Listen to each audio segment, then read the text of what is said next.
Hello. So I have never done a tutorial before and I don't know how this is going to work out, but I'm gonna show you how to make one of those really big arm knit blankets. So you can see over there my cat is sitting on one I've already made.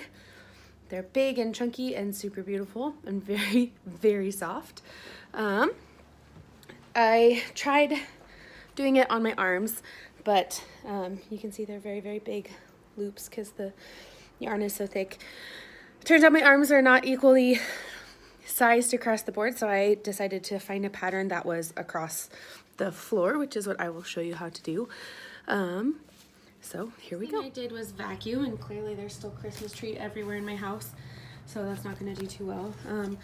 I haven't found a way to get the skeins to pull out like a normal skein, so just be very careful with some scissors and just cut the labels off both sides, and they'll come right out, and then you'll end up with a nice big ball of yarn as such.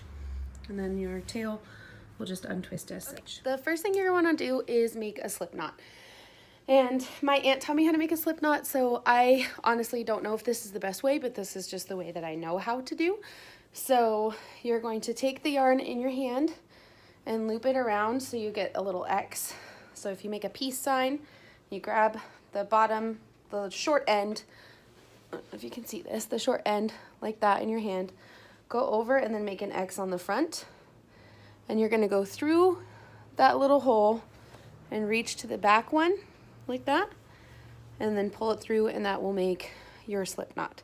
YouTube is full of much better ways of making a slip knot than that, so I'll just go over it one more time. So let's see if I can think of another way. Yeah, so it's just a knot that has like that you can pull out like that. So if you take both and twist down and just sort of make a loose little knot like that, that also works. But the way that I know how is you hold down one side, loop it around, and then pull that back one through the front one until you get the loop. Now, because this is super chunky yarn, if you were using hooks or needles or something of that nature, you'd want the gauge to be at least the same thickness of the yarn. So the yarn itself recommends US 50. I don't know if it's going to turn that around, which is like usually about the thickness of your hand. So one of the videos that I saw had a tape measure out to make sure that it was 5 centimeters big, but that's okay if it's not. You just want them to be the same size consistently throughout the whole blanket so that it doesn't lose its shape or anything. So now we're going to make a chain, which is going to determine the width of your blanket. In order to do that, you're going to put your hand, so here's the loop. You're going to put your hand in the loop like this, and then you're just going to pull the working yarn through. So you have 2 chains now.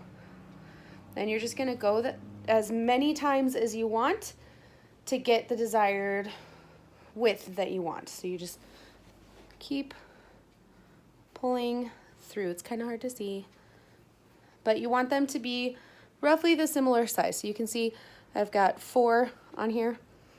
1, 2, 3, 4. And that will determine your width. So you're just going to keep on doing that until you have your desired width.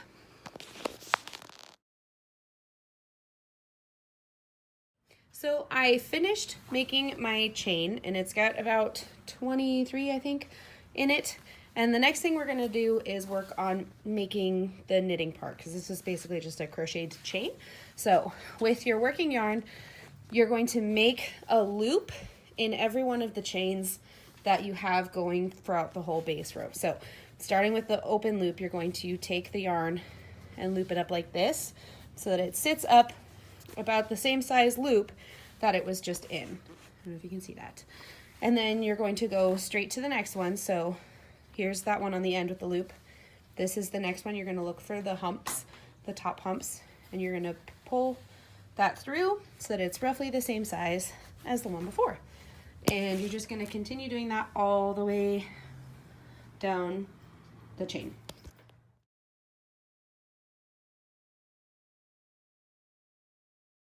So now you can see that I have one loop for every chain that I did, and they're all roughly the same size. You saw in the time lapse that one of them got super duper long, so I had to pull and adjust. All of this is connected, so if I were to pull on this string, like Max clearly wants to, it would all come undone. So the next part is what you're gonna do to repeat everything until you're done with the blanket is what the knitting process actually is. So basically what you just did for that first row, repeated over and over and over and over again. So you want to sort of prepare your yarn in a way that it's like going the direction that you're going. And through each of your loops, you're going to pull the yarn through and make another loop just like that. And literally, that is it until you run out of yarn. And if you're doing one with multicolors, then try and make sure you run out at the end.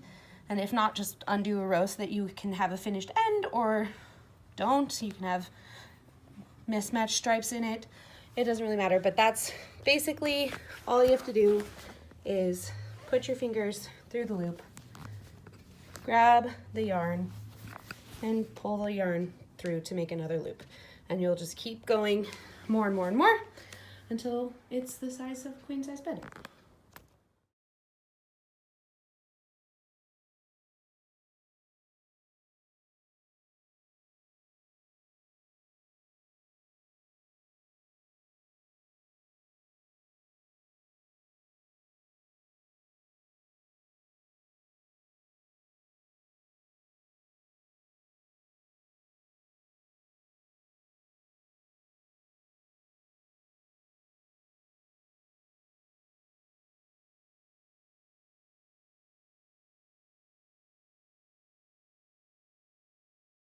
Just about finished one roll, but because this blanket is all going to be just this navy color, I'm just going to tie these together. But you can see I have maybe enough to finish this whole row in this blue color. So if I were changing colors at this point, I might, because it doesn't take very long to go across, I might consider testing it out to see if you have enough yarn to go the whole way across, and if you don't, just pull it out. And in that moment, you can just loop in the next color like you're going on to your next loop. But if you're doing just one color, go until you run out, tie on the next skein, and continue on.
So the last part of the process, once you're basically done knitting everything, you have the leftover yarn left, is going to be to cast off.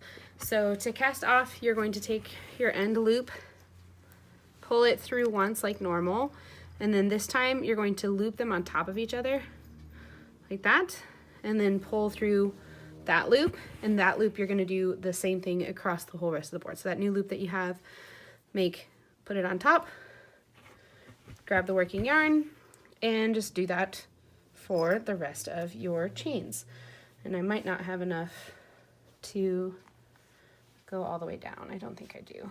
So I might have to undo the last row. Yeah, I do not have enough. So I ran out. So I'm just gonna pull this last row out. This last one I did, it was a gamble. So I'll meet you back at the other side to show you how to finish casting off. We'll try this again. So you're going to scooch a little bit so you can see. Take your first loop and pull through like you're gonna normally do.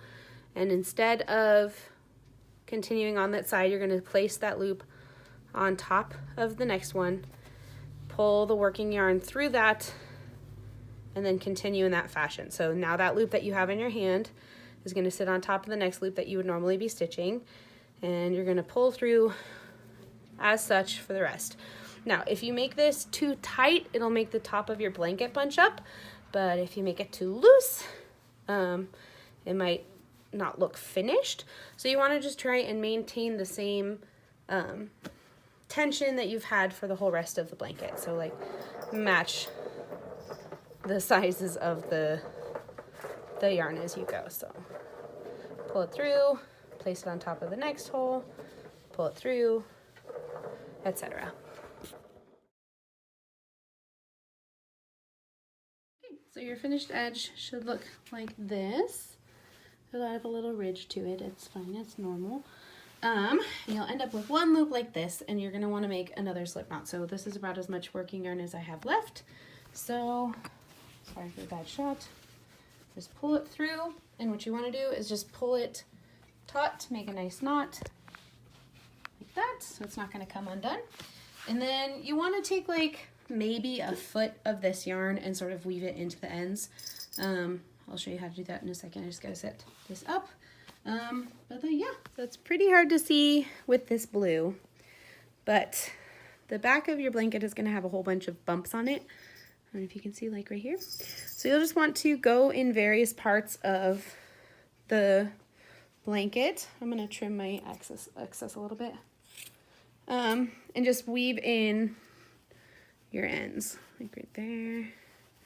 And just pull it through. You don't want it to be too tight that it affects the design, but just secure enough that it's not gonna go anywhere. So just loop it around a few times. It'll get hard because it's very loose yarn.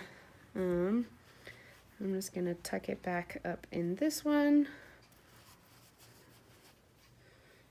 We'll go back this way so it forms another knot.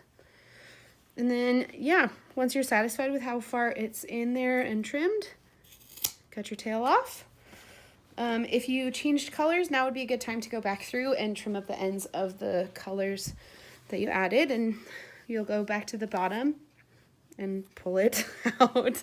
You want to pull it tight, but be careful because it's frayable yarn. So I'm gonna try and tuck this up in here a little bit and then trim it from there.